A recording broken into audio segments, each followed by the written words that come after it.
সম্মানিত দর্শক, আজকে আপনাদের সাধারণ গোলজামা কাটিং এবং সেলাই একদম সহজভাবে শিখিয়ে দেব। এখানে আমি 3 গজ 4 গিরা পরিমাণ কাপড় নিছি। কাপড়টিকে প্রথমেই দেখেন এরকম বাজার থেকে কেনার পর 2 পাটে ভাঁজ করা থাকে। এখন এই কাপড়টিকে আরেকটি ভাঁজ দিয়ে আমরা 4 পাট করব। দুইটা মাথা এভাবে একখানে রেখে আমরা এইভাবে 4 পাটে ভাঁজ করে নিব, কোনো পাট যাতে ছোট বড় না হয়।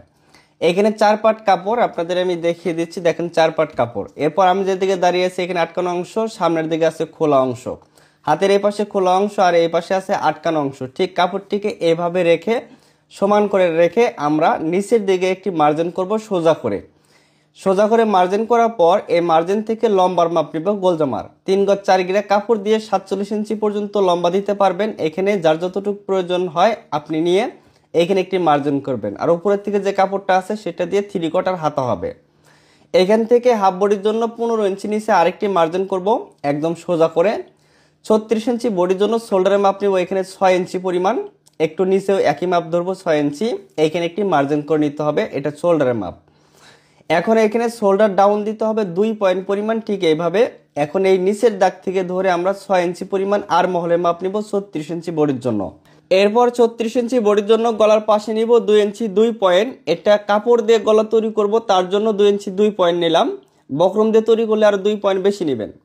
গলার লম্বা নিতে হবে 5 ইঞ্চি 2 পয়েন্ট, সামনে পিছনে সমান গলা। এটা যদি বক্রম দিয়ে তৈরি করেন তাহলে আরও 2 পয়েন্ট বেশি নেবেন। এখানে গোল গলার শেপ দিয়ে দিচ্ছি। এখন বডির মাপকে 4 ভাগ করে 1 ভাগ নিতে হবে। 36কে 4 ভাগ করলে 1 ভাগ 9 ইঞ্চি হবে। 9 ইঞ্চি নেওয়ার পর 1 ইঞ্চি সেলাইয়ের জন্য বেশি। কোমরের মাপ 29, 4 ভাগ করে 1 ভাগ নেওয়ার পরে 1 ইঞ্চি বেশি। এরপর ঠিক এইভাবে পাশাপাশি দুইটা মার্জিন করব। এরপর আর্মহোলের এখানে একটা চিহ্ন করে এখান থেকে 1 ইঞ্চি নিয়ে একটা চিহ্ন করার পর সুন্দর করে আর্মহোলের রাউন্ড শেপটা করে নিতে হবে। এখানে কোনো প্রকার তালপাট কাটিং করতে হবে না, যেহেতু সামনের পিছনে সমান গলা দিচ্ছি তার জন্য। নিচের ঘেরটা কম হয়ে যায়, এই জন্য নিচের সাইডে জয়েন দিয়ে ঘেরটা বাড়িয়ে নিব। তার জন্য উপরের দিকে 12 ইঞ্চি নিয়ে একটা চিহ্ন করে ঠিক পেটের মাপ থেকে ধরে এভাবে একটি শেপ কাট ধরে সুন্দর করে একটা শেপ টেনে দিব, তাহলে নিচের ঘেরটা অনেক বেশি হবে। এভাবে শেপ করার পর এখান থেকে নিচের লম্বাটা আবার অ্যাকুরেট করে নিব। এভাবে যদি অ্যাকুরেট করা হয় তাহলে নিচের কোণা আর কখনো ঝুলে যাবে না। দেখেন ফিতাটা এভাবে ধরে সুন্দর করে ঘুরিয়ে আপনারা নিচের লম্বাটা অ্যাকুরেট করে সুন্দর করে কাটিং করবেন। নিচের দিকটা সুন্দর রাউন্ড শেপ করতে হবে, তাহলে নিচের কোণা আর কখনো ঝুলবে না। তো দর্শক, 36 ইঞ্চি বডির জন্য আমি স্ক্রিনে যে মাপটা দিছি বা যে সূত্র দিয়েছি এই সূত্র অনুযায়ী কাটিং করবেন। যদি আপনারা গলাটা বক্রম দিয়ে কাটিং করেন তাহলে এই মাপের থেকে আরও 2 পয়েন্ট করে বাড়তি নিয়ে কাটিং করবেন গলা, পাশে এবং লম্বায়। এখন দেখেন এই যে হাতার কাপড়টা এখান থেকে সোজা করে কাপড়টিকে বের করে নিব।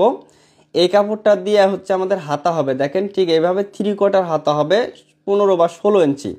এখন এখানে যে 4 পাট কাপড় এখানে সুন্দর করে জয়েন দিয়ে ঘেরটাকে বাড়িয়ে নিতে হবে, তাহলে আমাদের 2 হাত বহরের কাপড় দিয়ে বেশি করে ঘের দিয়ে আমরা গোলজামা তৈরি করতে পারবো যদি এভাবে জয়েন্টটা দেই। ঠিক আছে। আচ্ছা, এখন আমাদের হাতা কাটিং করতে হবে। হাতার কাপড়টিকে ঠিক এভাবে 4 পাটে ভাঁজ করে নিব। এভাবে 4 পাটে ভাঁজ করার পর এখন আমাদের 36 ইঞ্চি বডির হাতার মহড়া মাপ দিতে হবে। দেখেন এখানে 7 ইঞ্চি, তো এখানে আমরা 7 ইঞ্চি নিব। এখানে একটি প্রথমে মার্জিন করতে হবে। এই মার্জিন থেকে ধরে আমাদের এখন 3 ইঞ্চি পরিমাণ নিতে হবে। দেখেন 3 ইঞ্চি নিয়ে এখানে একটি চিহ্ন করব, এটা হচ্ছে হাতা রাউন্ড শেপ। এরপর এখান থেকে 7 ইঞ্চি নিয়ে একটা চিহ্ন করার পর আরও এখানে মাপ দিয়ে দেখতেছি কতটুকু আসে, 7 ইঞ্চি। আচ্ছা, 7 ইঞ্চি নেওয়ার পর এখানে আরও 1 ইঞ্চি সেলাইয়ের জন্য বেশি নিতে হবে। আরও 1 ইঞ্চি নিলাম, মোট 8 ইঞ্চি নিলাম। 36 ইঞ্চি বডির জন্য সেলাই করার পর 7 ইঞ্চি থাকবে। এইখান থেকে হাতার লম্বা দিলাম আমি 17 ইঞ্চি পরিমাণ, আরও 1 ইঞ্চি বাড়তি কাপড় রাখলাম সেলাইয়ের জন্য। এখান থেকে হাতার মুখের মাপ 5 ইঞ্চি নেওয়ার পর 1 ইঞ্চি সেলাইয়ের জন্য বাড়তি কাপড় রেখে আমরা এরকম একটি শেপ কাট দ্বারা হাতার রাউন্ড শেপটা সুন্দর করে করতে পারবো এইভাবে। এরপরে দেখেন এই দাগ থেকে ধরে এই যে নিচের দাগ পর্যন্ত সুন্দর করে একটা রাউন্ড শেপ করতে হবে, তাহলে হাতা লাগানোর পর হাতার এখানে টান ধরবে না, সুন্দর ফিনিশিং হয়ে আসবে।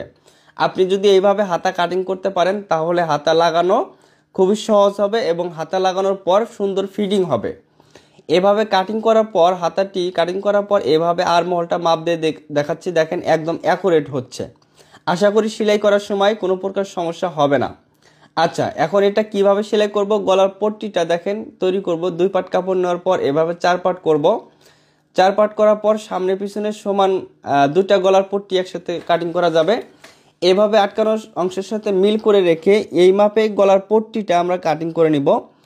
এটা হচ্ছে গলা কমপ্লিট করার জন্য। এখন এখানে চতুর্পাশে 1 ইঞ্চি করে কাপড় রেখে সুন্দর গোল শেপ করে আমরা কাটিং করে নিব এই পট্টির কাপড়টা। একটা হচ্ছে সামনের গলার পট্টি, আরেকটা হচ্ছে পিছনের গলার পট্টি। এভাবে দুইটা পট্টি থাকবে সামনের এবং পিছনের পার্ট মিলে। এখন এই গলার পট্টির কাপড়ের চতুর্পাশে 1/2 ইঞ্চি পরিমাণ ভাঙ্গা দিয়ে সুন্দর করে সেলাই করে নিতে হবে। সেলাইটা করতে একটু কঠিন লাগবে, তবে কাজ করতে করতে অলরেডি সহজ হয়ে যাবে। এভাবে একটা পার্ট সেলাই হয়ে গেলে এখন আরেকটি গলার পট্টি ঠিক একইভাবে একই পরিমাণ ভাঁজ রেখে আমরা সুন্দর গোল শেপ দিয়ে সেলাইটা করে নিব। তাহলে একটা হবে সামনের পার্টের, আরেকটা হবে পিছনের পার্টের। দেখেন এভাবে গলার পট্টিটা যদি আমরা কমপ্লিট করি তাহলে গলাটা সুন্দর ফিনিশিং আসবে। এরপরে দেখেন ঘেরের কাপড়ের সোজা পাশে রাখার পর গলার পট্টির কাপড়টা উল্টা পাশে ঠিক এইভাবে রেখে আমরা চতুর্পাশে 1 ফিট করে সেলাই ধরে আমরা সুন্দর করে রাউন্ডটা করে নিব।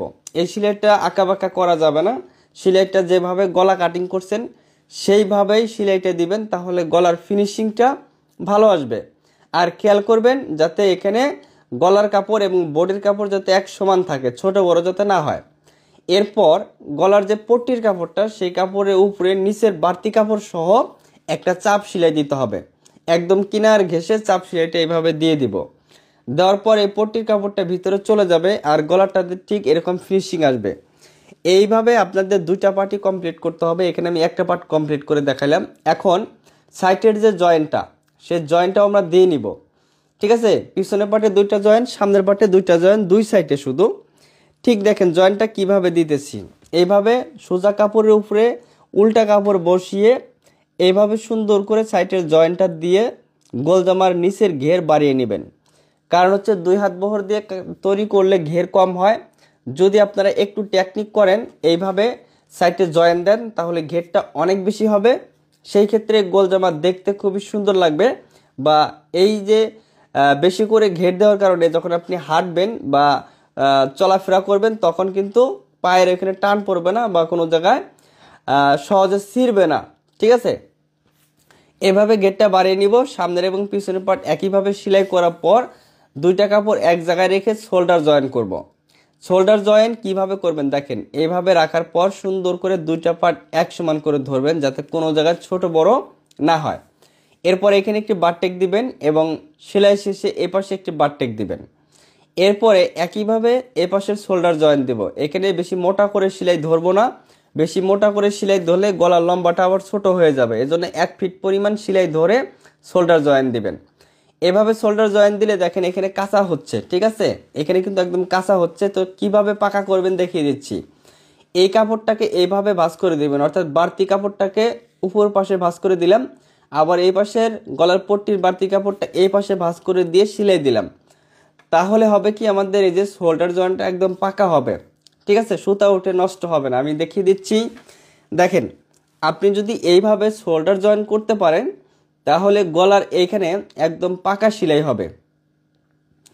তো দেখেন এই যে গলার পট্টিটা একদম পাকা সেলাই হয়েছে, এখানে কিন্তু কাঁচা সেলাই দেখা যাচ্ছে না। আচ্ছা, এইভাবে সেলাই দেওয়া হয়ে গেলে এই গলার পট্টির সম্পূর্ণ কাপড়টা চাইলে হাতে সেলাই দিতে পারেন অথবা এইভাবে মেশিন সেলাই দিতে পারেন। কাপড়টিকে সুন্দর করে বসাবেন। বসানোর পর একটু একটু করে সেলাই দিবেন যাতে কোনো জায়গায় গলার এখানে টান না ধরে এবং ঘুষ না পড়ে। সুন্দর করে বসিয়ে সেলাই করে নিতে হবে, প্রয়োজনে আয়রন করে নেবেন। এখন আমাদের এই গোল জামার দুই সাইডের দুইটা ফিতা সেট করতে হয়। তো সেই ফিতাটা কিভাবে তৈরি করব, ফিতা বা বেল বলা হয়, সেই বেলটা আমরা এখন কাটিং করব দুই সাইডের। এইখানে দেখেন 2 পাট কাপড় নেওয়ার পরে 4 পাটে ভাঁজ করে নিব। নেওয়ার পরে এইভাবে নিচের দিকটা একটু চওড়া থাকবে, উপরের দিকটা চিকন থাকবে। এইভাবে কাটিং করবেন। 20 বা 22 ইঞ্চি লম্বা হলে হবে। যেহেতু আমার কাপড় কম এই কারণে এই বেলে আমি একটু জয়েন দিয়ে বেলটাকে একটু বড় করে নিব। ছোট করে বেল দিলে কিন্তু হবে না, 20-22 ইঞ্চি লম্বা দিলে হবে। এভাবে দেখেন সমান করে কাপড়টিকে কেটে এই বেলটা আমরা তৈরি করব। দুইটা বেল দুই সাইডের, গোল জামার দুই সাইডে থাকে। এই বেলের সোজা পাশে বসিয়ে জয়েন্টের কাপড়টা উল্টা পাশে রেখে আমরা দুইটা বেলের জয়েন দিয়ে বেলটাকে লম্বা করে নিচ্ছি।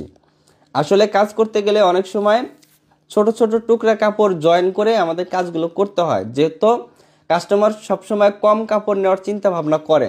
ঠিক আছে, এরপর কাপড়টিকে উল্টা পাশে এভাবে ভাঁজ দিয়ে উপরের থেকে সেলাই ধরে নিচের দিকটা যেহেতু একটু চওড়া আছে অর্থাৎ মোটা আছে, ঠিক এইভাবে এই যে কোণাটা একটু 3 কোণা করতে হবে। তো দুইটা বেল হবে, দুইটা বেল একই মাপে একই নিয়মে আপনাদের সেলাই করতে হবে বা কাটিং করতে হবে। এইভাবে বেলটা সেলাই করা হয়ে গেলে এখানে বাড়তি কাপড় থাকলে কেটে ফেলে দিব। সমান করে যেভাবে কাজটা সুন্দর ফিনিশিং আসে সেইভাবে আমরা চেষ্টা করব। এই বেলটা এখন এরকম একটা স্প্রক দ্বারা সহজে কিন্তু আমরা উল্টিয়ে নিতে পারবো। যেভাবে হোক এই বেলটাকে উল্টিয়ে সোজা পাশে নিয়ে আসতে হবে।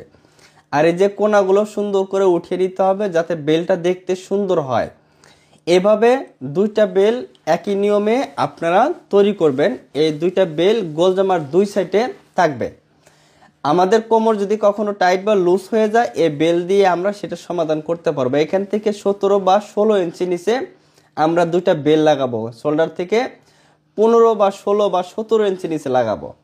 এখান থেকে বডির মাপ নিতে হবে 36-এর 2 ভাগের 1 ভাগ 18 ইঞ্চি নিলাম। এরপর কোমরের মাপকে 2 ভাগ করে 1 ভাগ নিয়ে ঠিক এইভাবে চিহ্ন করে এই চিহ্ন অনুযায়ী সেলাই আসবে। এখানে যেভাবে রাউন্ডটা আসে সেই রাউন্ড অনুযায়ী চক দিয়ে মার্জিন করে এই বডির সেলাইটা দিবেন। অবশ্যই কাটিং করার সময়ও মাপ দিতে হবে এবং সেলাই করার সময়ও মাপ দিতে হবে। এখন এই যে 16 বা 17 ইঞ্চি নিচে এই ফিতাটাকে এইখানে ভিতরে ঢুকিয়ে দিয়ে সুন্দর করে সেলাই করে নিব। তাহলে যখন আমরা গোলজামাটা সোজা পাশে আনবো এই ফিতাটা আমাদের সোজা পাশে থাকবে।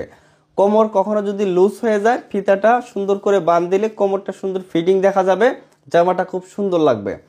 এইভাবে একটা গোলজামার 2 সাইড সেলাই দিয়ে নেবেন। দেখেন আমি এখানে একটা সাইড সেলাই দিয়ে দেখিয়ে দিলাম। এরপর এখন নিচের ঘেরটা এখানে একটু ছোট বড় বা কোনা হইলে কেটে সমান করবেন। করার পর নিচে এটাকে হ্যাম সেলাই বলে। প্রথমে একটা ভাঙ্গা দিয়ে চিকন করে সেলাই দিবেন, কারণ প্রথমে যদি দুইটা ভাঙ্গা দিতে চান সেলাইটা মোটা হয়। এর নিচের সেলাইটা যত চিকন দিবেন দেখতে ভালো লাগবে।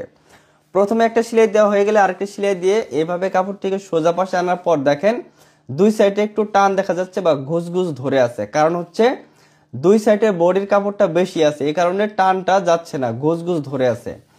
তো এখন আমরা কি করব, এই সাইডে যে বাড়তি কাপড়টা একটু একটু করে যদি আমরা চাকুন কেটে দেই, এভাবে যদি একটু করে কেটে দেই তাহলে 2 সাইডে আমাদের আর ঘুষ ধরবে না এবং টান পড়বে না।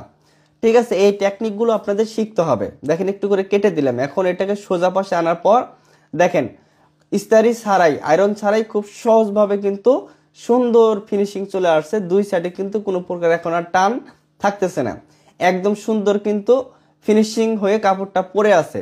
এইভাবে একটু করে কেটে দিতে হবে, আর 2 সাইডে বাড়তি কাপড় রাখা যাবে না, বিষয়গুলো মনে রাখবেন। এটা হচ্ছে হাতা। হাতার মহড়ার সাথে আবার মিল করে নিলাম যে একরোট আছে কিনা, কোন জায়গায় সেলাই আসে সেই সেলাই পর্যন্ত আমরা করে নিব। হাতার মুখে দেখেন একটা ভাঙ্গা দেওয়ার পর আরেকটি ভাঙ্গা দিয়ে সুন্দর করে সেলাইটা করে নিতে হবে। একইভাবে দুইটা হাতার কাজ করবেন যাতে কোনো হাতা যাতে ছোট বড় না হয়, এক মাপের যাতে ভাঙ্গা পড়ে, তাহলে হাতার ছোট বড় হবে না। এভাবে সেলাই দেওয়া হয়ে গেলে কাপড়টি উল্টা পাশে রেখে হাতার মুখের মাপ নিতে হবে। এখানে যার যতটুকু প্রয়োজন নেওয়ার পরে একটা বার টেক দিবেন এবং এইখানে এইভাবে মাপ দিয়ে দেখবেন যে মহড়া কোন পর্যন্ত আসে সেই পর্যন্ত চিহ্ন করে এখানে চিহ্ন অনুযায়ী সেলাই দিয়ে আপনারা দুইটা হাতা কমপ্লিট করবেন একই নিয়মে একইভাবে। তাহলে কোনো আর মহড়া টান হবে না বা টাইট হবে না। অনেকে কমেন্ট করেন এক পাশের হাতার মহড়া টান ধরছে আরেক পাশেরটা লুজ হয়েছে। যদি আপনারা একই নিয়মে হাতাটা সেলাই করতে পারেন তাহলে কিন্তু দুই পাশের আরমহল একই রকম থাকবে। ঠিক আছে, এভাবে হাতাটাকে আমরা এখন সোজা পাশে আনলাম, একইভাবে দুইটা হাতাই কিন্তু কমপ্লিট করলাম। দেখেন এখানে যেহেতু তালপাট কাটিং করতে হবে না, তাহলে যে কোনো একটা হাতা এক পাশে লাগিয়ে নিলেই হবে, সমস্যা নেই। হাতা লাগানোর আগে এইভাবে মিল করবেন। আপনি সাইড থেকেও হাতাটি লাগিয়ে নিতে পারেন অথবা শোল্ডার থেকেও লাগিয়ে নিতে পারেন, যার যেভাবে সুবিধা হয় সেভাবেই হাতাটিকে লাগাবেন। সবসময় হাতার কাপড়টা উপরে থাকবে, বডির কাপড়টা নিচে থাকবে, তাহলে হাতাটা অ্যাকুরেট মিলবে। অনেকে বডির কাপড় নিচে রাখেন, হাতার কাপড় উপরে রাখেন, তখন কিন্তু হাতাটা সহজে মিলে না, সমস্যা হয়। এ কারণে সবসময় হাতার কাপড়টি উপরে রেখে বডির কাপড়টা নিচে রেখে এইভাবে হাতা জয়েন করবেন। হাতা জয়েন্টটা বোঝানো একটু কঠিন হয়ে যায়, তারপরও চেষ্টা করলাম। অবশ্যই যদি আপনারা চেষ্টা করেন 10 দিন করতে করতে একদিন ইনশাআল্লাহ ভালো হয়ে যাবে। যত বেশি কাজ করবেন তত কাজের সুন্দর হবে, ফিনিশিং আসবে। এইভাবে একসাথে দুইটা হাতা লাগাবেন। ভিডিওটি ভালো লাগলে অবশ্যই শেয়ার করে দিবেন।